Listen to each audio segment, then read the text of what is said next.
Kidnapper గౌరీని తీసుకుని వేరే ఇంటికి వస్తాడు. ఆ ఇంట్లో తనని బంధించి ఆ రూమ్ నుంచి బయటికి వెళ్తాడు. గౌరీనేమో తనకు వేసిన సంఖ్యలన్నీ తెంచుకోవడానికి ట్రై చేస్తుంది. అవి ఎంతకీ రాకపోయేసరికి కోపంతో ఒక టేబుల్ని తంతుంది. దాని కింద ఆల్రెడీ పగిలిపోయిన ల్యాండ్ ఫోన్ కనిపిస్తుంది. ఆ ఫోన్ చూడగానే తను ఎవరికైనా ఫోన్ చేయొచ్చని ఫోన్ని తీసుకుంటుంది. దానికి ఉన్న వైర్లన్నీ బిగించి ట్రై చేస్తుంది. ఫోన్ వైర్లన్నీ బిగించాక దానికి ఉన్న కనెక్షన్ గురించి వైర్ ఎక్కడ ఉందని వెతుకుతుంది. అక్కడే ఉండడంతో ఆ కనెక్షన్ని బిగిస్తుంది. మరోవైపు ఈ జగ్గి హాస్పిటల్లో జరిగినంత శంకర్కి చెప్తూ ఉంటాడు. అలాగే తన కొడుకుని చంపినవాడే ఇదంతా చేశాడని చెప్తూ ఉంటాడు. ఆ తర్వాత గౌరీకి ఈ విషయానికి ఏ సంబంధం లేదని తన నిర్దోషాన్ని చెప్తాడు. మరోవైపు గౌరీ వాళ్ళ అత్త మామయ్యతో గౌరీని కనిపించట్లేదని మాట్లాడుతూ ఉంటే అతనేమో ఇష్టం వచ్చినట్టు మాట్లాడుతూ ఉంటాడు. అప్పుడే ఎవరో డోర్ కొడితే వెళ్ళి చూస్తుంది.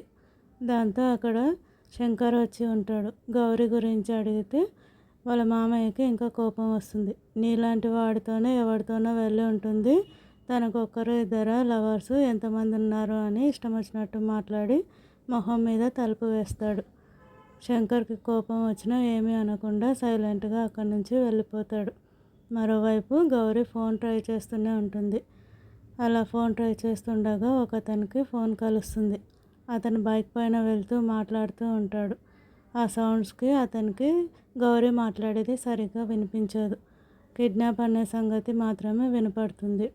అలా మాట్లాడుతూ వెళ్తూ శంకర్ కార్ని గుద్దేస్తాడు. దాంతో శంకర్ కోపంగా వచ్చి ఫోన్ మాట్లాడుతూ డ్రైవ్ చేస్తావా అంటూ తిడుతూ ఉంటాడు. దాంతో అతను అసలు విషయం చెప్తాడు. ఎవరో అమ్మాయి కిడ్నాప్ అయిందని ఫోన్ చేసింది, మీరే మాట్లాడండి అని ఫోన్ ఇస్తాడు. శంకర్ అతను కథలు చెప్తున్నాడని అనుకుని ఫోన్ని చెవుల దగ్గర పెట్టుకొని వింటాడు. అక్కడ సౌండ్ వినపడదు. అదే టైంలో ఆ కిడ్నాపర్ గౌరీ రూమ్కి వచ్చి ఉంటాడు. దాంతో గౌరీ ఫోన్ దాచిపెట్టి ఉంటుంది. భోజనం తీసుకుని వస్తే తనని వద్దు అని తంతుంది. దాంతో ఆ భోజనం అక్కడే పెట్టేసి మళ్ళీ కిడ్నాపర్ వెళ్ళిపోతాడు. ఈ సమయం అంతా శంకర్ దగ్గర ఫోన్ ఉన్నా ఎవరు మాట్లాడకపోయేసరికి అతను అబద్ధం చెప్తున్నాడు అనుకుని అతనికి వార్నింగ్ ఇచ్చి పంపిస్తాడు. ఈ కిడ్నాపర్ అక్కడి నుంచి వెళ్ళిపోగానే మళ్ళీ గౌరీ మాట్లాడుతుంది ఫోన్ తీసుకుని. అప్పుడు అతను మాట్లాడుతూ ఉండగా శంకర్కి ఇస్తానని చెప్పేసరికి అతను వెళ్ళిపోతాడు. దాంతో పోలీస్ స్టేషన్కి వెళ్ళి జరిగిన విషయం చెప్పమని చెప్తే ఇతను వచ్చి స్టేషన్కి వెళ్ళి ఒక అమ్మాయి కిడ్నాప్ అయిందని ఫోన్ చేసిందని చెప్పగానే వాళ్ళు నవ్వుతారు.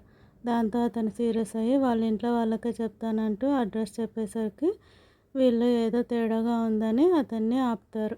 మరోవైపు శంకర్ వాళ్ళ ఇంట్లో శంకర్ వాళ్ళ చెల్లెలకి నిశ్చితార్థం ఏర్పాట్లు జరుగుతూ ఉంటాయి. అప్పుడే కానిస్టేబుల్ అతను తీసుకుని ఇంటికి వస్తారు. జరిగిన విషయం చెప్తాడు. ఆ అమ్మాయి కిడ్నాప్ అయింది, అది నిజము అని మీరిందాక తప్పుగా అనుకున్నారని చెప్పి ఆ అమ్మాయి పేరేంటని అడిగితే సరిగ్గా గుర్తుకు లేదని అంటాడు. ఆ తర్వాత శంకరే గౌరీ అని చెప్పగానే అవును అదే పేరు అని మాట్లాడతాడు. ఆ తర్వాత ఆ అమ్మాయికి నేను ఇప్పుడే ఫోన్ చేస్తానంటూ అదే నంబర్కి ఫోన్ చేస్తాడు. దాంతో శంకర్ కంగారు పడి వెంటనే అతన్ని ఆపుతాడు. కిడ్నాపర్ అలర్ట్ అవుతాడు అని అలా చేయకూడదు అని. ఆ తర్వాత ఫోన్ ఆల్రెడీ లిఫ్ట్ చేసి ఉండడంతో చెవి దగ్గర పెట్టుకొని హలో హలో అని అంటూ ఉంటాడు. గౌరీ ఏడుస్తూ ఉంటుంది. గౌరీ వాయిస్ విని గుర్తుపడతాడు శంకర్. ఆ తర్వాత ల్యాండ్ మార్క్ అవి అడుగుతూ ఉంటాడు. అప్పుడే కిడ్నాపర్ వచ్చి ఫోన్ తీసుకుని మాట్లాడతాడు.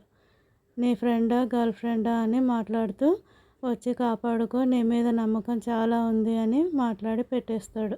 ఆ తర్వాత ఫోన్ పగలగొట్టి గౌరీ దగ్గరకు వెళ్ళి నేను నిన్ను ప్రేమిస్తున్నాను అని పిచ్చోడ్లాగా చేస్తూ ఉంటాడు. గౌరీనేమో ఇది ప్రేమ కాదు సైకోయిజం అని తిడుతూ ఉంటుంది. కానీ నేను నిన్ను ప్రేమించట్లేదు అని గట్టి గట్టిగా అరుస్తుంది. అమ్మాయిలంతా ఇంతే మోసగత్తెలు, మమ్మల్ని మోసం చేస్తారు మీరు అంటూ నువ్వు కూడా నన్ను మోసం చేశావు అంటూ అయితే ఏసీపీ ఎలా వచ్చి కాపాడుతాడో నేను చూస్తాను, అతను ముందొస్తాడో నీ చావు ముందొస్తుందో అని అంటాడు. కట్ చేస్తే నెక్స్ట్ సీన్లో ఏసీపీ వాళ్ళు పోలీస్ టీమ్తో వస్తారు. అక్కడికి రాగానే అక్కడ ఏమీ ఉండవు. Catch me if you can అని రాసి ఉంటుంది. ఆ తర్వాత ఒక శాండ్ టైమర్ని పెట్టి అక్కడి నుంచి వెళ్ళిపోయి ఉంటాడు. అక్కడ ఒక పేపర్లో క్లూ నీ ముందే ఉంది అని చెప్పి రాసి పెట్టి ఉంటాడు. ఆ రూమ్లో ఒక టీవీలో గౌరీ కనిపించేలాగా పెట్టి ఉంటాడు. గౌరీని ఒక దాంట్లో బంధించి ఇసుక పడుతూ అది మునిగిపోయేసరికి గౌరీ చనిపోయేటట్టు చేసి ఉంటాడు. గౌరీ ఎక్కడుందో శంకర్ కనుక్కోగలుగుతాడా? తనని ప్రాణాలతో కాపాడగలుగుతాడా? నెక్స్ట్ వీడియోలో చూద్దాం.